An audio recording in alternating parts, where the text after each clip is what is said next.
Welcome to Puerto Rican Voices. My name is Edwin Melendez. I am the director of the Center for Puerto Rican Studies at Hunter College, CUNY.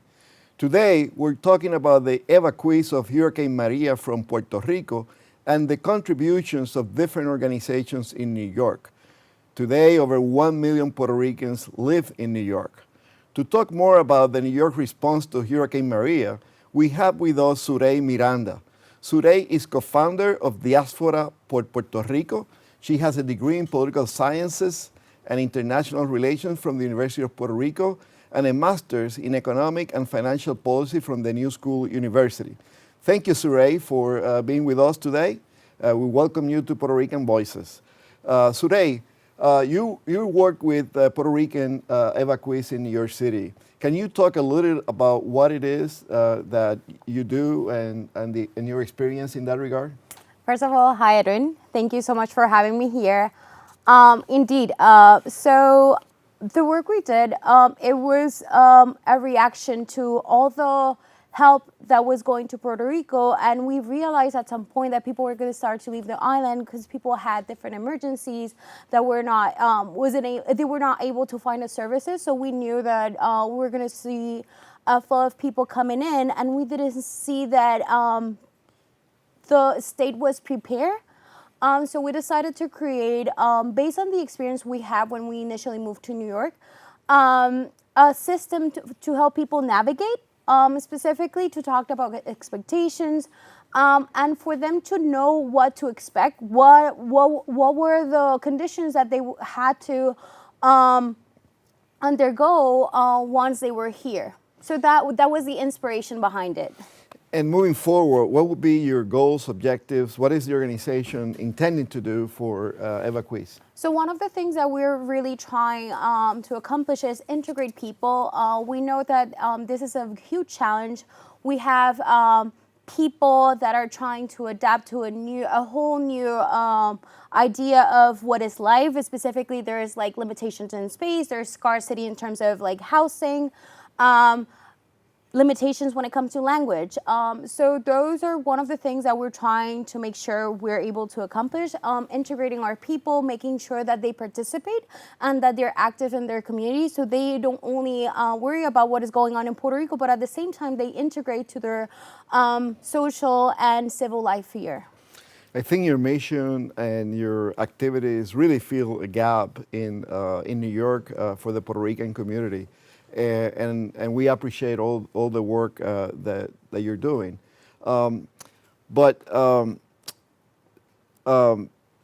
Moving forward, let me present a clip about diaspora in Puerto Rico, and maybe you can comment a bit more on the activities that you have carried out. Sure.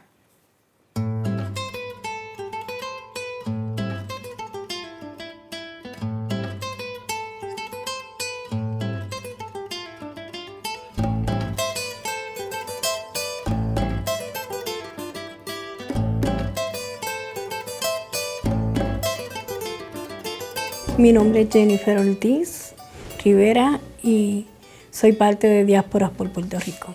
Yo llegué en diciembre del 2017, después del huracán María, y en el mes de enero es que conozco a Diáspora. Fue donde supe de la organización a través de otras personas y que ellos habían llegado a hacer el acercamiento en el hotel donde yo residía, que era un hotel que se encontraba en el Bronx, y ahí habíamos 37 familias. Mi nombre es Rafael Ocasio Barreto y soy parte de Diáspora por Puerto Rico. Yo conocí a Diáspora por Puerto Rico luego de llegar por los efectos del huracán María en noviembre del 2017 y me establecieron en uno de los hoteles en Queens, donde Diáspora por Puerto Rico llegó a ver cuáles eran las necesidades de los que estábamos allí. Muchos de los puertorriqueños que llegamos aquí vinimos con necesidades de salud mental y yo creo que eso era parte de lo importante, o sea, de esos servicios que necesitábamos y canalizar cuáles eran las ayudas que la ciudad nos podía proporcionar. Nosotros no conocíamos nada, o sea, y llegamos en busca pues de ayuda, o sea, el huracán nos trajo lamentablemente a este país, aunque ahora pues las cosas han ido fluyendo y ha sido diferente, pero en ese momento estábamos como en un limbo, o sea, nosotros no sabíamos a dónde teníamos que ir, dónde podíamos buscar esos servicios, y yo creo que Diáspora fue esa persona que te dio el soporte y que te informó aquellas cosas que tú pues en realidad no conocías. Inmediatamente llegué aquí a Nueva York, me dirigí el mismo día que llegué a esa organización a ver de qué manera yo podía ayudar a recaudar donaciones para la gente de Puerto Rico, a la misma vez para la gente que estábamos llegando.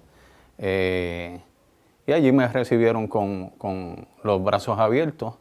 Y luego pasé pues, por el sistema por donde pasamos mucho a través de Julia de Burgos para recibir los servicios, llenar toda la documentación para las ayudas y ir canalizando y recuperando los documentos que nosotros habíamos perdido en el huracán o habíamos dejado de la manera que salimos muy inmediata. Lo que yo he podido aprender y escuchar de otras personas que son puertorriqueños, que llevan aquí muchos años, que tú escuchas las historias de ellos, cuán difícil ha sido poder encaminar, poder lograr tantas cosas que han logrado, como en uno de los casos nos quedamos. Que las personas que estuvieron aquí, los primeros puertorriqueños, se les hizo bien difícil poder lograr y obtener las cosas. A nosotros también se nos ha hecho difícil. O sea, nosotros estamos tratando de que a esos que llegan se les haga menos difícil, pero yo creo que en 1 año y medio ya hemos aprendido bastante. Yo también comencé a estudiar y a hacer mis estudios en trabajo social comunitario. Y luego regresar a Puerto Rico, porque yo sí voy a regresar a Puerto Rico. Muchos dicen que no regresan. Yo voy a regresar. Yo soy un ave de paso que vino a Estados Unidos. Emigró por un tiempo, pero yo regreso a Puerto Rico. Algunos dicen que si estoy loco, no hay trabajo allá, pero hay mucho trabajo que hacer. Que no sea remunerado es otra cosa, pero yo regreso a Puerto Rico.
So Ray, now that you have seen that clip from Diaspora for Puerto Rico, why is so important that communities here in New York, the Puerto Rican diaspora, connects to communities, to the civic sector in Puerto Rico? So let me say something first. This clip just proves like the uncertainty that a lot of people had to face. And one of the beautiful things is that through the work we did with Diaspora was to provide people with information just to avoid any uncertainty, because as you know, uncertainty exacerbates anxiety, so that is something that we wanted to prevent. And there are a lot of organizations that had already existed in New York, so this is something that we didn't have to start. This was just a matter of connecting people to the right organizations that were here. And surprisingly, a lot of these organizations had not only worked here in New York, they're now also working in Puerto Rico. And one of the things through the work they're doing is for us as the diaspora to open the way for those that are in Puerto Rico. Our intention is not necessarily to take away or talk on behalf of them. What we want to make sure is that we're opening the way that for those that are really in need or those that are going to be impacted to be the ones to make the decision. And I'll add to that. Through the work we did specifically with evacuees, one of the things we wanted to do was to empower the community. We didn't want it to be the voice. We wanted to inform them. Facilitate, right? Yes, or facilitate exactly a connection for them to be the ones to speak about their needs, to speak about what is that they would like to see happen. Because at the end of the day, we didn't go through what they did. And we just wanted to facilitate this whole connection. We had to obviously kind of inform them about the different layers, because it's a whole change coming from the island, having just like a governor. Here you have like the state, you have the federal level, and then you have the city level, which is a whole process that we had to go through to train them as to what is the ask that they can do to different elected officials. But that was something that was very helpful, and I hope that we can continue doing. But this is an excellent point. The fact that the Puerto Rican diaspora has a whole infrastructure here in New York and in other places, but as you say, this is a completely new reality. And the evacuees from post-Hurricane Maria is a completely new reality that organizations needed to adapt to. And at Puerto Rican Voices, we actually went after a couple of those organizations and documented what they have done. So we're going to present a short clip on Acacia Network, and then on the other side, we'll ask you your reaction to that clip. That sounds fascinating.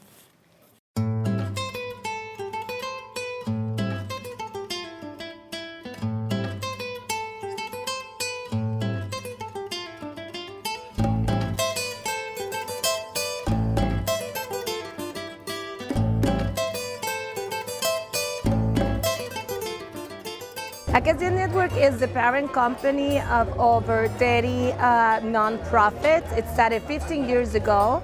Our CEO, Raul Ruzzi, a visionary, understood back 15 years ago that a lot of the nonprofits in the Bronx and a lot of the nonprofits that were founded by Latinos were going to disappear because of the lack of funding, federal, city, and state.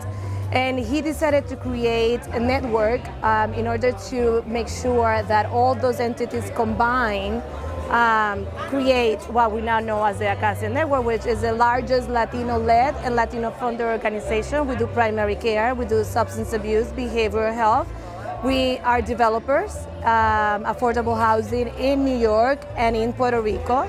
So the commitment to make a contribution to the island was there way before Maria. As a matter of fact, we are right now about to complete 103 an affordable housing project for seniors, 103 units. We just want to make a contribution, and so there's like 5-6 different projects that we have in the island.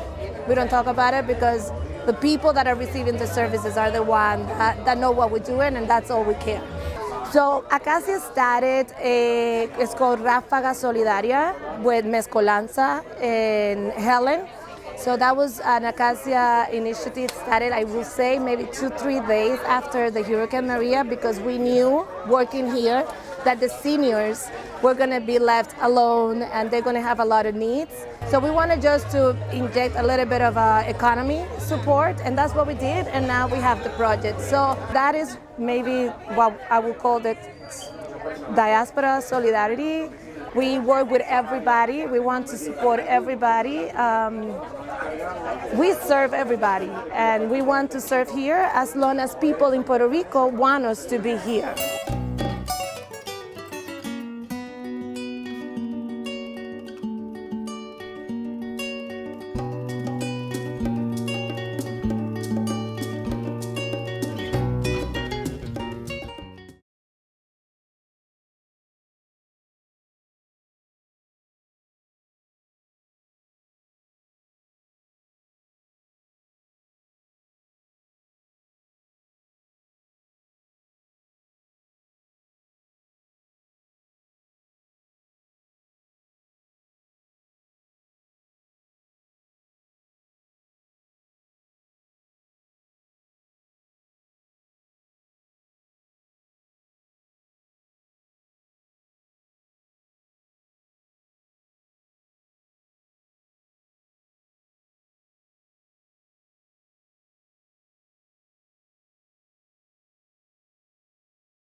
Welcome back. Obviously, Acacia has done a lot of community work, and it's an important anchor institution to the Puerto Rican community in New York City and to other communities. Surey, in your experience, what is the importance of these networks and these institutions that we have in the community, especially as it relates to the post-Hurricane Maria situation? So let me tell you something. This clip was fascinating. Liz Mari's, we have been working closely with Liz Maria and other folks at Acacia. They have been doing an amazing job here in New York City, specifically a lot of the evacuees. After they were transitioned from hotels, regular commercial hotels that were funded by FEMA, they had to be transitioned to the city's shelter system. And Acacia did an amazing job because there were a lot of speculation if the FEMA assistance was going to be continued. And all of a sudden, it was over, and they had to figure out how to house about 600 households in their facilities. And it was a very shocking situation, but they have been able to work with families. They have been able to accommodate their needs, specifically when it comes to language, cultural competency. They have been wonderful, specifically trying to provide those accommodations. Obviously, Acacia is a multi-service organization, from housing development to direct services, running shelters, cultural events, and so forth. We also wanted to provide a broader perspective on the organizations here in New York. And one of those organizations, a very old organization, been around for a few decades now, one of that Centro is a member of, is Comité Noviembre. Comité Noviembre went out of their way to mobilize the community here in New York. And what I like to do is show you a clip, interviews that we did with members of that organization as they were serving the Puerto Rican community in the island and also here in New York.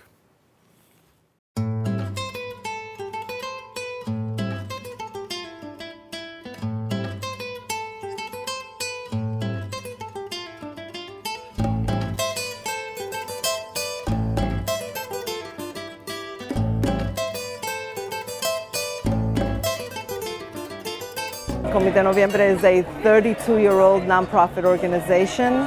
A week after Maria, we had already set up a partnership with a group of businesses and Catholic charities and all of the members of Comité Noviembre. And, you know, a year later, we have raised about $500,000. That money is going directly to the nonprofits all over the island. We've given to about 50 plus organizations. Entre eso, además de la ayuda que se está entregando de necesidades por toda la isla, pues también la necesidad de la ayuda física y mental de nuestro pueblo, que está bastante mal luego del huracán, porque fue algo muy fuerte para nuestro pueblo, el cual todavía estamos sufriendo las consecuencias.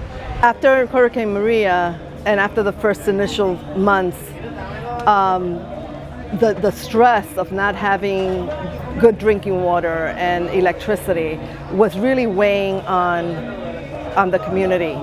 And Comité Noviembre and Estoy con Puerto Rico realized that we had to create some types of programs that would lift that depression.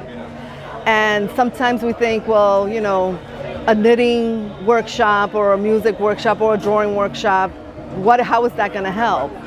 It is the most amazing thing, the camaraderie, the coming together of a community, of discussing issues, how that lifts and helps with depression, how talking about what you're going through with peers, with children, has been amazing. Comité Noviembre, pues a lo largo de su historia, pues hay una serie de programas establecidos, como por ejemplo el programa de becas para estudiantes puertorriqueños. Nosotros tenemos 4 programas de becas diferentes.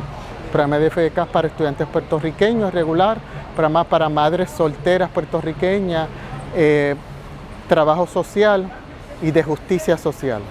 En octubre de 2011 comenzó el Mesón de Amor, comenzamos en la calle Mariana Bracetti, allí estábamos, y comenzamos dando una cena diaria a los estudiantes de la UPR y empezamos con 25 estudiantes. Hoy en día ayudamos a más de 150 estudiantes diarios, gracias al Comité Noviembre, ¿verdad? Que nos está ayudando y nos están ayudando, ya nos regalaron algo bien importante, los inodoros, los lavamanos, pero nos faltan manos porque tenemos que enchapar los baños porque queremos darle vivienda digna a los estudiantes. Our advice, Comité Noviembre's advice, is pick up the phone.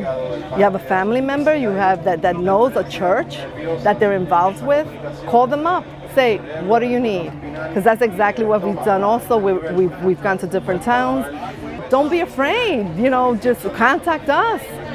And whatever you can give, or we'll make sure it gets to the right people.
Obviously, the work that these organizations are realizing with Puerto Rico and with Evacuees here in New York is a fantastic work.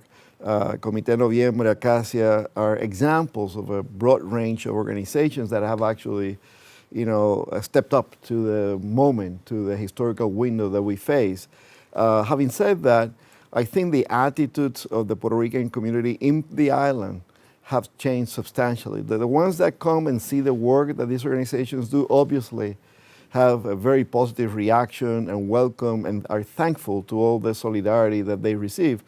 But when you go to Puerto Rico, you see that a bridge has been built, that we have renewed all those relationships that were a little spotty at times. So in your experience, what can you say about the impact of these bridges that we have reconstructed after Maria in relation to the long-term relationship between the island and the diaspora?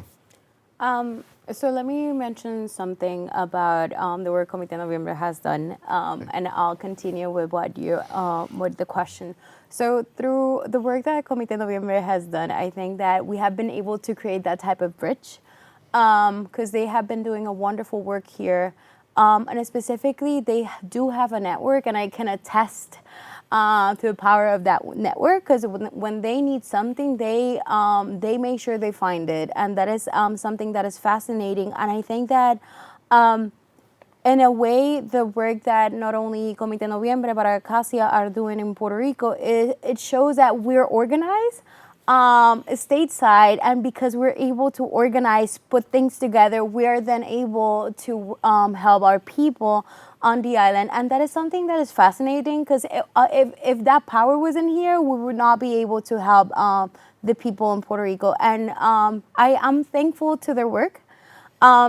All that we wanted to do was showcase the existence of these organizations because sometimes, they do represent a migration of an era that is probably probably before me, but they exist, and and not only me, all the folks behind Diaspora, we're thankful to the existence of those organizations because when we initially moved to New York, we were able to see that community we were able to be part of that community. And what we want to make sure is that not only the folks that are moving from Puerto Rico stateside know about the existence of these organizations, but also the Puerto Ricans on the island know that these organizations are here and we're here for the long haul.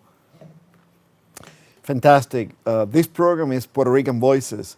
We dedicate the interviews and the program to those voices that actually speak for our community on so many fronts, right? You've been a great advocate to the evacuees and to the relations with the island. And so for that, I thank you, and I thank Diaspora for Puerto Rico and all the other organizations that contribute to that. And I also thank the audience for sharing your time with us, and we hope to see you next time in Puerto Rican Voices.